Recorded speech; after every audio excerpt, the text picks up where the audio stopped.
క్రీస్తునందున్న ప్రియులకు ప్రేమతో వందనాలు తెలియజేయుచున్నాను. ఆగస్టు నెల 11వ తేదీ 2024.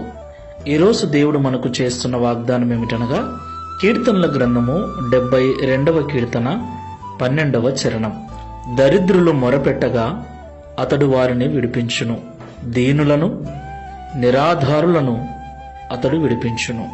ఆమేన్. నా ప్రియమైన సహోదరి సహోదరులారా, మనం ఆరాధించేటువంటి దేవుడు ప్రేమ కనికరములు గలవాడు.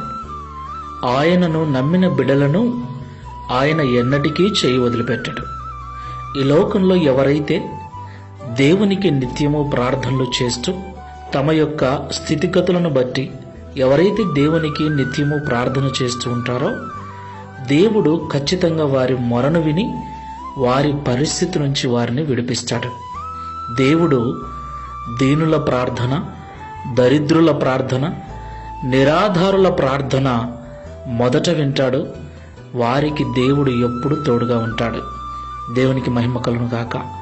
ఈ మాటలు వింటున్న ప్రియ సహోదరి సహోదరుడా, ఎవరూ లేరని, ఎవరూ పట్టించుకోలేదని, స్థితి సరిగ్గా లేదని, అన్ని విధాలుగా ఇబ్బందులు పడుతున్నానని బాధపడకు. నీ దరిద్రతలో, నీ దీనత్వములో, నీ నిరాధారమైన పరిస్థితిలో దేవా నీవే నాకు ఆధారము, నీవే నాకు సంపన్నుడవు, నీవే నాకు సమస్తము అని దేవుని వైపు తిరిగి ఆయనకు మొరపెట్టు. నిశ్చయముగా ఆయన నీ మొర అంగీకరించి నీ స్థితిని మార్చి నీకు ఆధారమై నిలుస్తాడు. ప్రార్థన చేసుకుందాం. ప్రేమ స్వరూపుడమైన తండ్రి, పరిశుద్ధుడైన ప్రభువా, మీకు స్తోత్రాలు. దరిద్రులు, దీనులు, నిరాధారులు మొరపెట్టినప్పుడు నీవు వారి మొర విని వారికి సహాయం చేస్తానని ఈ ఉదయకాల సమయంలో మాతో మాట్లాడినందుకు స్తోత్రాలు.